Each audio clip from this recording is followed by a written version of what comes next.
All right. I think we're going now. This morning it didn't record. It said there was an error, and then when I tried to do it again tonight, got another error. So it's error free now. So that's good. Hope everybody had a good afternoon. Hope all the mothers had a splendid Mother's Day. Hopefully mine did too. We had Cracker Barrel. I paid, just so everybody's aware of that. But nonetheless, we had time. We had a good time spending time with one another, and you can never go wrong going to the Cracker Barrel, right? Tonight, I thought we would take a look at. If you open up your Bibles to 1 John chapter 2.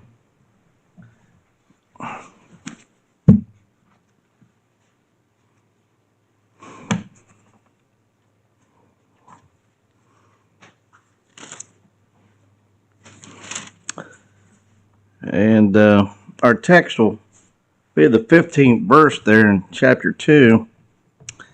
And I'll just read the 15th through the 17th. It says, do not love, the pericope says, do not love the world. It says, do not love the world or anything in the world.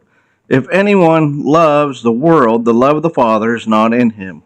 For all that is in the world, the desires of the flesh, the desires of the eye, the pride of life, is not from the Father, but it is from the world.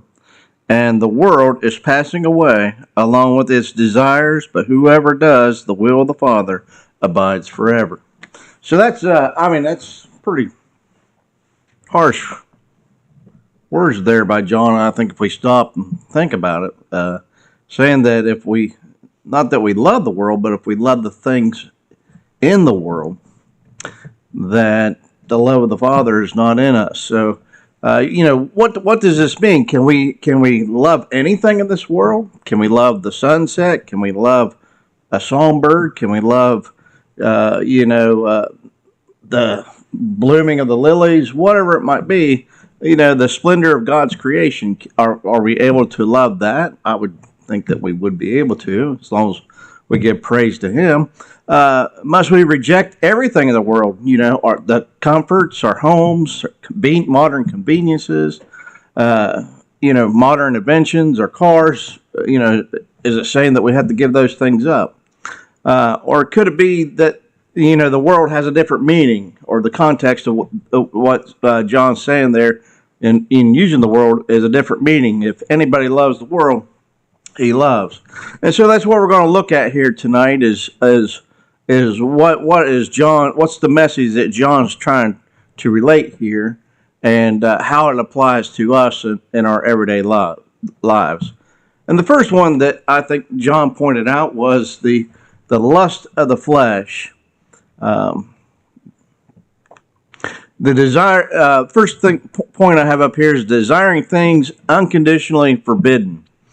Consider Galatians chapter 5, verses 19 through 21. It says, not the works of the flesh.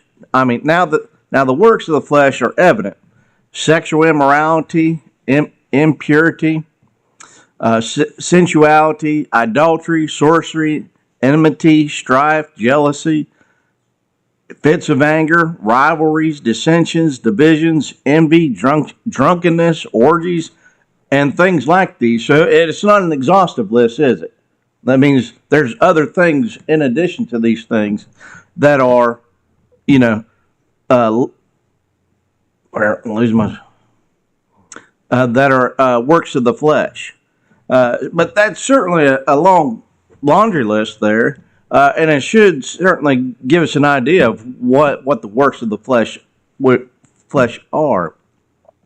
But as we go along, it says, I warn you, and I warned you before, this is verse 21, those who do such things will not inherit the kingdom of God. So certainly we don't want to practice the works of the flesh, because Paul clearly states that those who do such things, who partake in such sensualities, will not inherit the kingdom of God.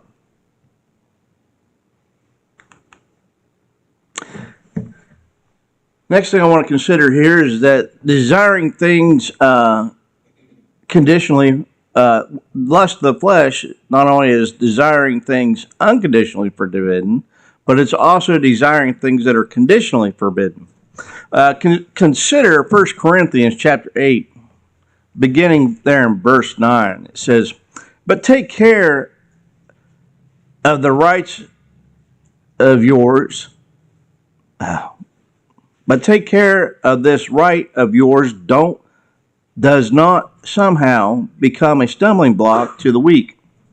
For if anyone sees you who have knowledge eating in the idol's temple, will he not be encouraged if his conscience is weak to eat food offered to idols?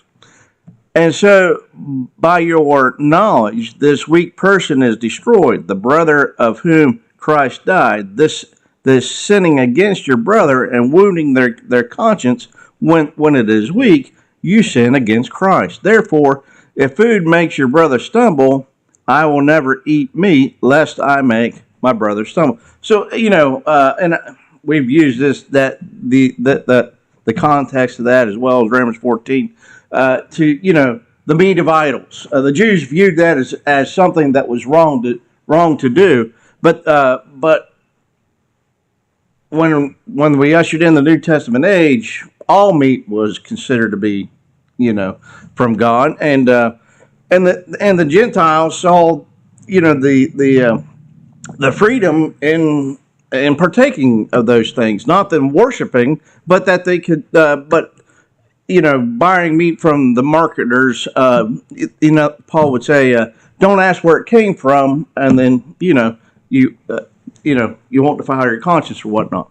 But the point is here's something that is not, in essence, forbidden to partake of, eating meat. We understand that, Jim. Anybody can eat meat.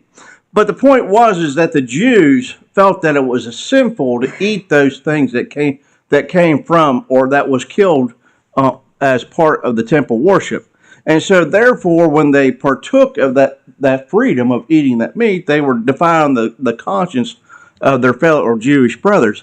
And what Paul is pointing out here is that when you do that, if you purposely do that, you are sinning against your brother because you're causing him to stumble in his conscience. So, and there, I'm not sure of a good modern example of this, but needless to say, perhaps head coverings. Some people feel that the need to adorn their heads with a head covering, well, within the pews. If we was to forbid them from putting those on, then we would be defiling their conscience. So why would we forbid them to do that? So again, there are things that aren't conditioned, things that are not conditionally forbidden, but are not. There are some things that are not forbidden, but are conditionally forbidden, depending upon their use. Then next one I want to consider here in the lust of the flesh is desiring things excessively. And this is probably where a lot of us, maybe in the modern context of things, struggle. Over there in 1 Corinthians 9, verse 25, it says, "Every athlete exercises self-control in all things. They do it to receive a perishable wreath, but we an imperishable wreath." So, what are we considering here? The idea of self-control.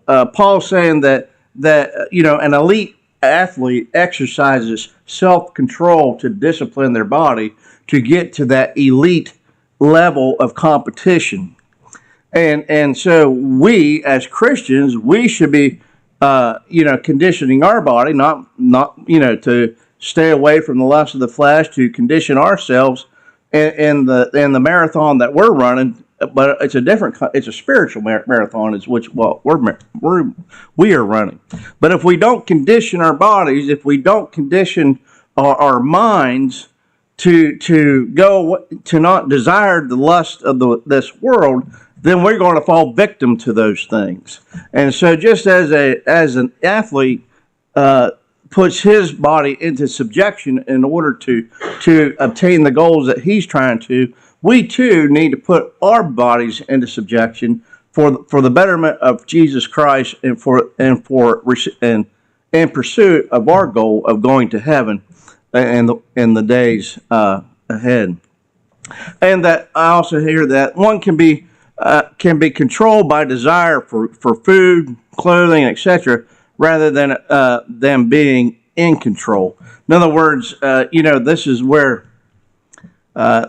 usually where like covetousness gets root. When we start forsaking things because we're in pursuit of things that are probably beyond our immediate abilities, or I'm trying to. Sorry, apologize, but losing my train of thought here.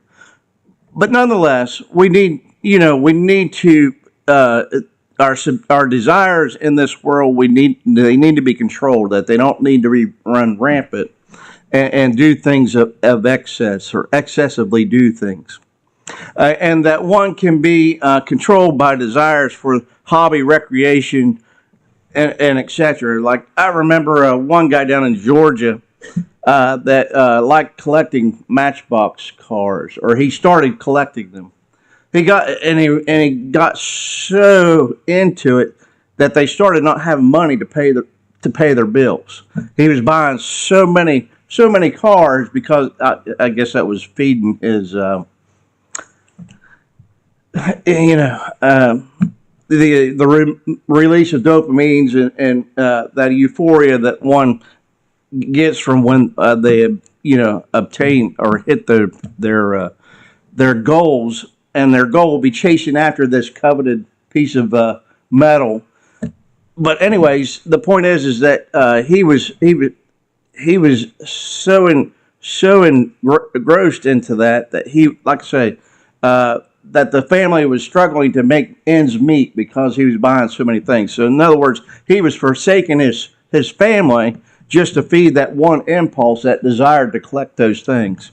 And for other people, it's different things. Perhaps maybe it's travel. The point is that whenever we forsake something in pursuit of pleasure, or forsake a necessity of life in pursuit of pleasure, we've got our priorities mixed up in life, if you will, and that's not where the Lord would have us to be. So we need to ensure that our priorities are aligned with the things that are good and fitting for Christian life. And then there's if we consider Adam and Eve, the forbidden fruit in Eden was pleasing unto the eye. Consider Genesis chapter 3, verse 6, where it says, "So when the woman saw the tree was good for food," this is after the serpent tempted her, "and that it was a delight to the eyes, and that the tree was to be desired to make one wise, she took the fruit and ate.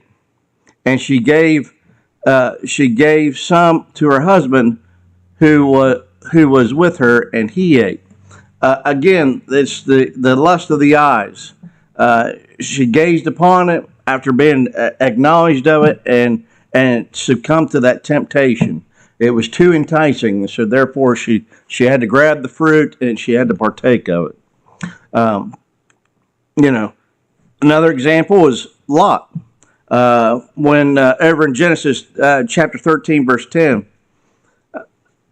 if the context of this is there was starting to be some turmoil between the two families, between Lot's family, or I think his helpers, and then Abraham's helpers. So Abraham says, this is not good. We need to go, or we need to separate. And I'll let you choose which direction you go. Whichever direction you decide to go, left or right, I'll go the opposite direction.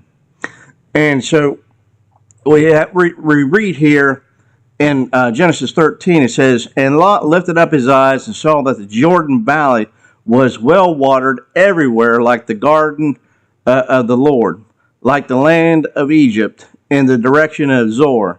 This was before the Lord destroyed Sodom and Gomorrah." And so when he lifted up his eyes, one way would look barren and like a wasteland, and this other way looked, it was a fertile, probably, well, as we can see, that it was like the garden of the Lord. So it was very enticing. So what did he choose? He went that way. Of course, we know how that all worked out for Lot, right? He ended up, in Sodom and Gomorrah, and it was a terrible, terrible place. And God actually sent some angels to destroy the Sodom and Gomorrah. And in the process of it being destroyed, his wife looked back and desired, or the angel of the Lord said, "Whatever you do, don't look back as you flee from this place." And what does she do? She looks back, and of course we're told she turns into a pillar of salt. We could say that she looked back because she was longing for something, instead of looking forward towards where the Lord would have her to go. She was looking back at the former place for whatever reason, and that caused her to lose her life. But the point is that the lust of the eyes is what Lot had there, and perhaps we could, I guess, ask the question: perhaps if he didn't have the lust of the eyes, maybe his wife wouldn't have turned into a pillar of salt. But needless to say, Lot wasn't responsible for that. But it's a rhetorical question to consider. And then David's sin with Bathsheba began with the eyes, did it not? Consider 2 Samuel chapter 11, verse 2. "It happened late one afternoon when David arose from his couch and was walking on the roof of the king's house. And he saw from the roof a woman bathing, and the woman was very beautiful." That's all it took. He just happened to be strolling up there one afternoon, probably cool breeze or whatnot, and happened to look over and, couldn't take his eyes off of it. And, that sparked one thing that began and ultimately led to an individual being led into battle, brought clear up to the front lines, and then as he engaged with the enemy, they all withdrew back, and led to her husband being killed. And that wasn't the only death out of that relationship, was it? It also led to his their firstborn son being, the Lord had taken him. And so we can see where the lust of the eyes, just within these three examples, they had caused the fall of man out of being casted out of the Garden of Eden. Lot ended up being in a place that nobody should have ever been in, Sodom and Gomorrah. And then because of David's lustful eyes, he was responsible for murdering her husband, and he lost his child. All that just because men saw something that they desired and started making poor decisions in pursuit of those things that they were lusting after. And then, so in our modern context, or in our New Testament context, Christ warns over in Matthew 5:28, says, "But I say to you that everyone who looks at a woman with lustful intent has already committed adultery within his heart." In other words, he's just pointing out there that sin all begins in the mind. And when you gaze upon something and lusting after it and desiring it, well, then that's going to give, again, just as it did with David, it could trigger a succession of dominoes to fall, that you'll find yourself in a position that you never intended to be, but that's where you end up. And, unfortunately, some people don't come back from those positions or from those decisions either. And that's why we need to abstain from such things. We need to temper the mind and program our mind not to, when we see somebody beautiful, not to sit there and lust after them. Admire the beauty, don't get me wrong, but that's different than to lust after it. Same way with modern day crimes, or crimes that have been going on ever since beginning of man. Theft, shoplifting, etc. It all begins with the eyes. You don't hear too many blind men being arrested for shoplifting, do you? The point is that when people go into those stores, they see something that they want that they can't afford, and so therefore, instead of working and trying to saving up to get those things the right way, they take it, and it all begins again. That's all lusting with the eyes, and then modern day advertising capitalizes on, I guess what some people call eye candy, parading beauty or that's like I remember watching a commercial on McDonald's, and then they spent hours upon hours perfecting these fries being the perfect golden brown, and then they couldn't just be put in the container a certain way that it was all very ornately done. The hamburger, they said, that couldn't be cooked to the fullest because then it wouldn't look plump, and so it was only partially cooked. But the point is that they went everything that they paraded on TV as being the perfect hamburger and order of fries was something that was inedible. It was unedible.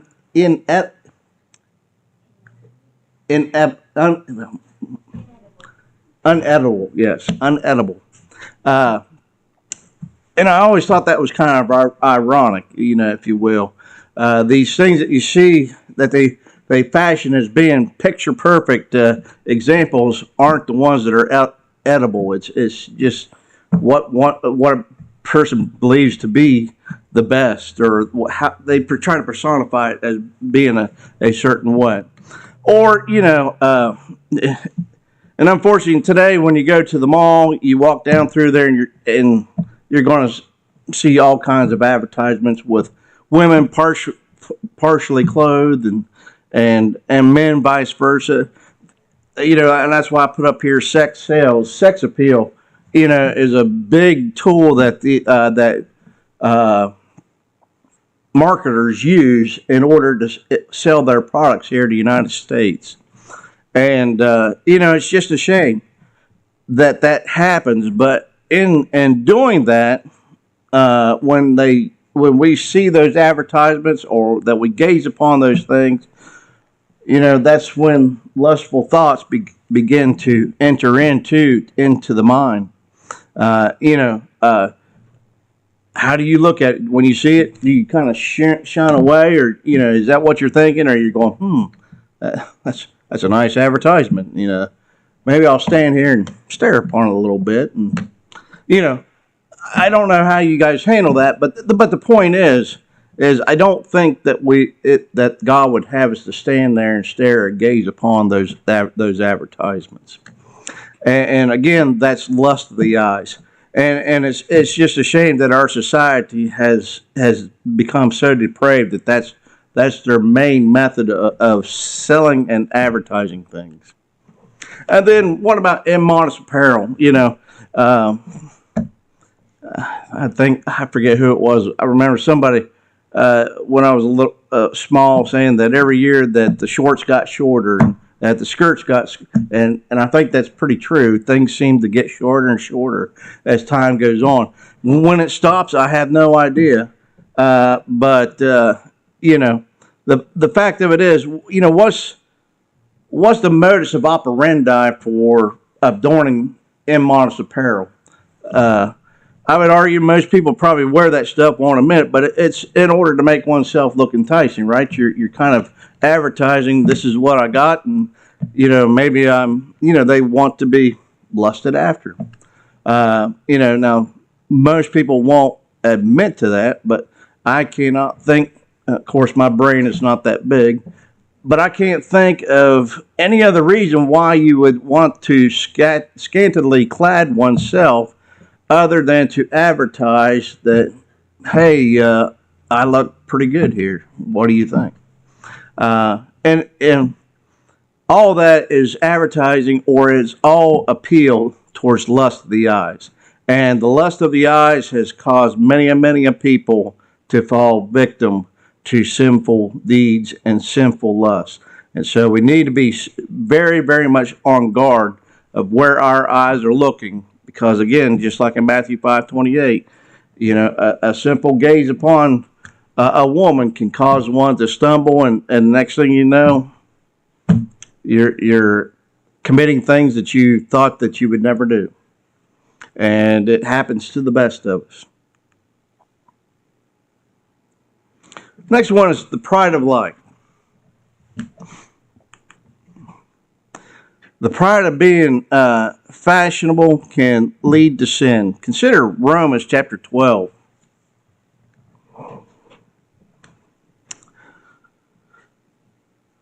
In verse 1 and 2, and it says, I appeal to you, therefore, brothers, by the mercy of God, to present your bodies as a living sacrifice, holy and acceptable to God, which is your spiritual worship.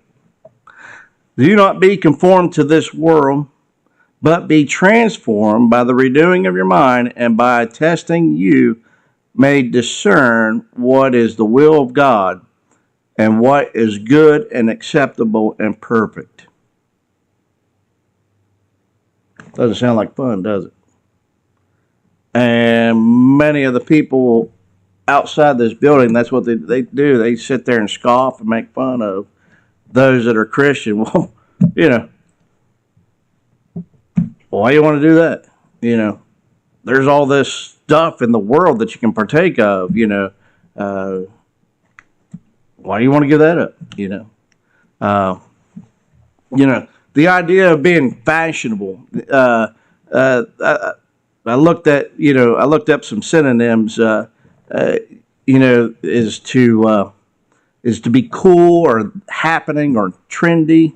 That idea is meant there by being fashionable. So, again, to present your body as a living sacrifice, holy and acceptable to God. I guess, one of the litmus tests that I've tried to do is, if I was doing something and I looked over my shoulder and Christ was standing there, would I be embarrassed, or would I say, hey, why don't you come over here and jump in and help out, And if the answer to that is, well, I'd probably be embarrassed to the nth degree, then that's probably a pretty good indicator that's probably something I shouldn't be doing. Or if your fellow Christian, if while you're sitting there doing whatever it is that you're doing, and you're sitting there going, man, I hope the brethren don't drive by and see what I'm up to. I don't want to have to explain this one. If that's, kind of the thoughts that are going through your head, you probably ought not be doing what you're doing.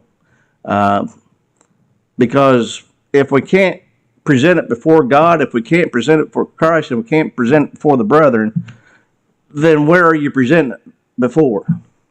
And obviously you're trying to hide it from somebody, and it's probably because it's something that you ought not be doing. And ultimately, again, like I point out in many of lessons, is that I've never seen anybody doing something that was lewd, crude, lasciviousness, however you might want to view it, that when they were doing it, if they saw you, didn't say, hey, come on over here and join in. It's just like, unfortunately, a lot of early on in my military career, and a lot of things changed over the years, but it was very fashionable for people to have beer and alcoholic beverages in the refrigerator in the shop, and at the end of now, drinking during duty wasn't condoned whatsoever, but after duty, that's what it was there for. People, instead of going home, they'd sit there and crack open a cold one and partake of those beverages. Every day that I walked by those guys that were doing that, they was all every time it would be, hey, come on, here, you want one? Again, I've never been in a situation where somebody has been doing something they ought not be doing, that when they saw you and they knew that you knew that they weren't doing something, that often they would just kind of invite you to join into that behavior. And so, and that's the dangers of hanging out with the wrong crowd. I remember my dad drilled that into my head many lectures on hanging around with the wrong crowd. And, but it's true.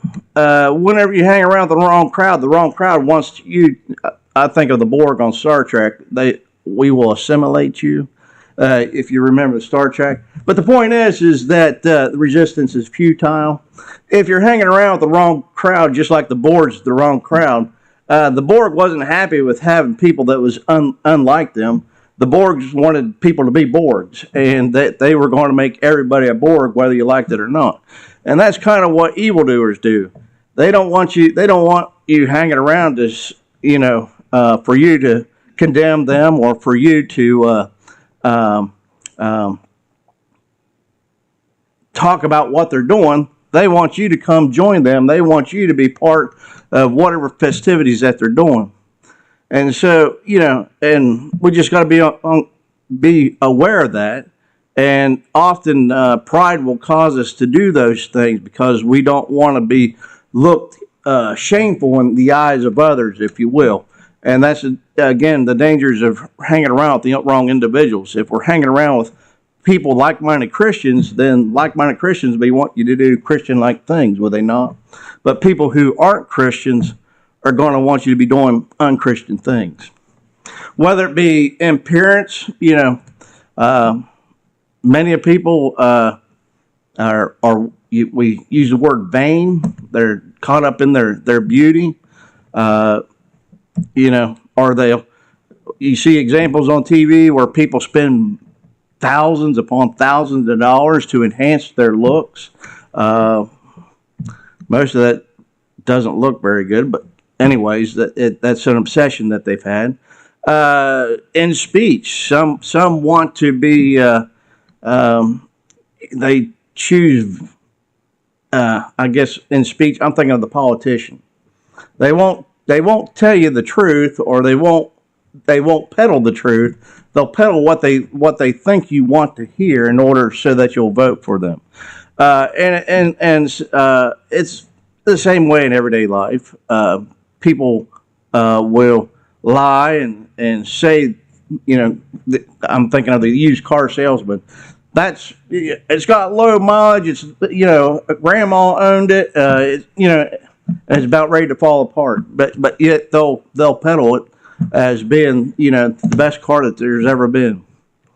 Or in behavior, perhaps you're living beyond your lifestyle. Perhaps you're living beyond your means because you want to be looked upon as grandiose, or that you're accomplished, whatever that might be. Pride of life can cause us to do all kinds of things that we should not do, or the pride of notoriety can lead to sin. Consider Matthew chapter 23, verse 5. It says, "They do all their deeds to be seen by others." That's the Pharisees and Sadducees, right? And that they make there's a word that I can't quite. Phylacteries. Broad, and their fringes long. In other words, that they adorn themselves so people go, ooh, look at him. Again, if we're adorning ourselves so that people are envious of us, that's just pride talking. It's not something that we ought to be doing. And there's people out there that will do whatever they can do. It doesn't matter what it is. They just like attention. And and I've worked with people like this or seen them in the military, that if they don't get the good attention that they desired, then they'll start acting badly, so that they're in other words, they're attracting. They'll do whatever they have to do to get the attention that they're seeking, whether it's to act good or whether it's to act bad. And it's shameful, how some people's minds work. But I've seen many people self-destruct, and when you find after talking to them for several hours, and sometimes send them over to be evaluated, by a doctor, that's basically what it was. They felt that nobody was paying attention to them, so they ended up doing destructive behavior. And unfortunately, a lot of those people ended up getting kicked out of the military. But the point is that we as Christians shouldn't be seeking attention, or I guess the only attention that we should be worried about is the attention of the Lord. What's the Lord going to say on the day of judgment? Is he going to say, "Enter in, thou great and faithful servant"? Or are you going to be one of the many that hears, "Depart from me, I never knew ye not," because we got caught up in the pride of life? Often motive behind the acts of service, to God and man. In other words, there are some people who are, I guess, they're all the time volunteering to do things, or they're all the time wanting to be in the mix of doing something, and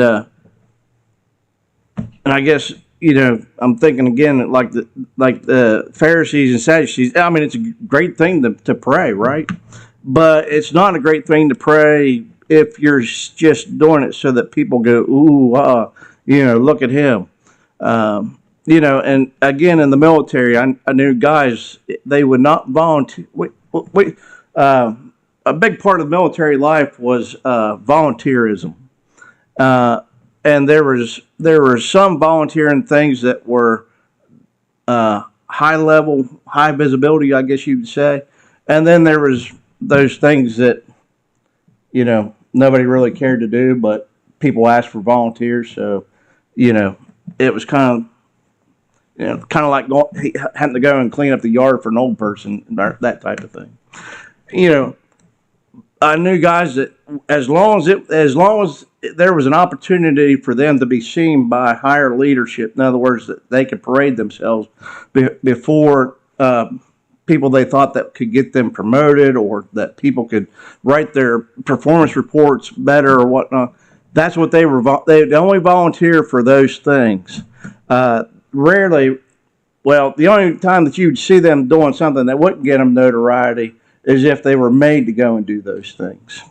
And so, if we don't know one another's motive. So when we volunteer to do things, we don't know if it's good, or, if it's a good motive or a bad motive. Only you know what your motive for the decisions that you make.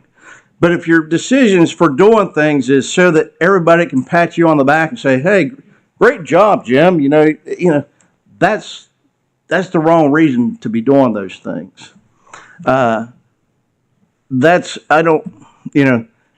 That's just, again, pride speaking out. "Oh, well, I'm gonna have the potluck next week, so everybody can say, 'Hey, Jim, you did a good job.'" That's the wrong reason to be having the potluck. And the right reason would be, well, I want to extend hospitality because Christians are supposed to be hospitable, and leave it at that. That's the right way of doing things. But again, if the motive of doing that is so that I can, pat myself on the back, well, that's just pride speaking. And pride of power and pride of prestige also lead to sin. Not to serve, but to dominate. I'm thinking of your power leaders there.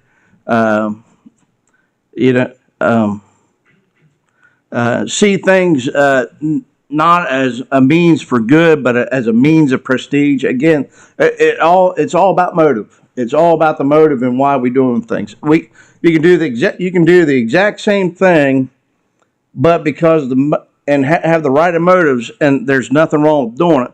Whereas the motive is to parade oneself around and say, hey, look at me, look how great I am. That's not why we do things, or that's not what a Christian ought to be doing, I should say. And that pride being righteous can lead to sin.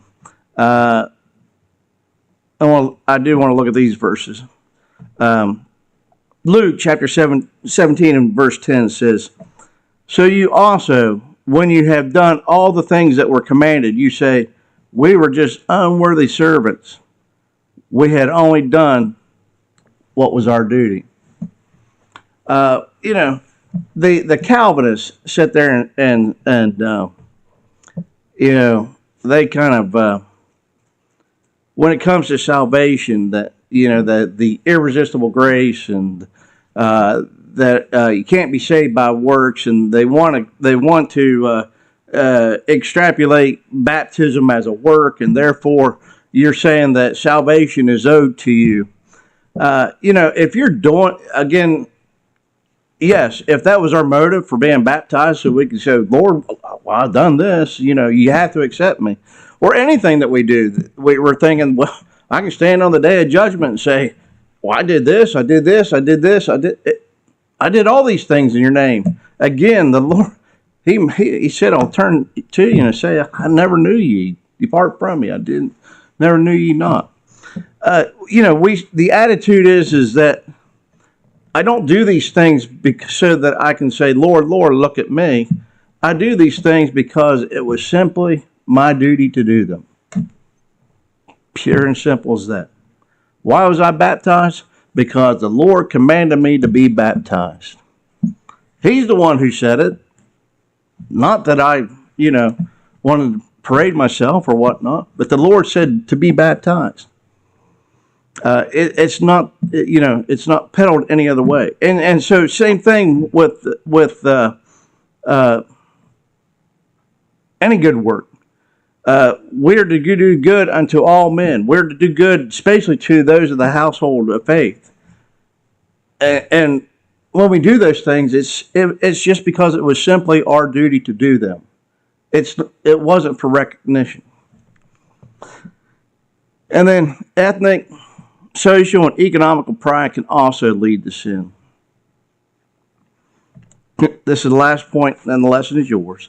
Galatians chapter 2, verse 11 and 12 says, "But when Cephas had came to Antioch, I opposed him to his face, because he stood condemned. For before certain men came from James, they were eating with the Gentiles. But when they came, he drew back and separated himself, fearing the circumcision party." Here's an example. In other words, when nobody was looking with them, they was eating with all the Christians, or the Christians who were the Gentile or persuasion, I guess we might say. But when the Jewish brethren came around, then all of a sudden they kind of want to, they might think little of it. They started stepping back. That wasn't me over there. I'm here with you guys. Again, whether, I guess maybe that was social status that he was seeking out, whatever that might be. And the reason why it's recorded there for us, because that's not the way to be behaving. Either you're a Christian or you're not a Christian. Either you're with Christians. We shouldn't. There shouldn't be social economical class development within the congregation. We're all on the same level within the standings of God, and so why form cliques and why pursue those things? I have no idea, but there are those who do. And then kind of example that I won't say their names, but down in Georgia, there were some brethren that whenever a new preacher came, they were the first ones there to invite them to the house. They become buddy with whatever preacher came. They were always the first, and then they would start peddling the. Well, so and so did this. So and so, what do you think about this? What do you think about that? It seemed like they was all the time seeking somebody out to plead their case to, and then it would a lot of times it would come up in Bible study. Well, brother so and so said, and often they did not. But the point is that unfortunately churches have cliques that form, and again they can form from socioeconomical pride for those things, as well as status. And then consider Romans 12, verse 16. It says, live in harmony with one another. Do not be haughty, but associate with the lowly. Never be wise in your own sight. That kind of sums up the whole Christian attitude, does it not? Do not be haughty, but associate with the lowly, and never be wise in your own sight. If we do those three things, then we're never going to be guilty of worldliness or love of the world, because we're not going to have the pride of eyes, we're not going to have the lust of the flesh, and we're not going to have the pride of life. If we're not haughty, associate with the lowly, and never be wise in our own sight. A simple prescription for a disease that can withhold us from heaven. Those three things. So that's a lesson. Hopefully it's been a benefit to you. It's a benefit to me. I think it's always more. I think a lot of times the teacher gets more out of preparing it than those who listen to it. Worldliness is subtle and often hard to define and detect.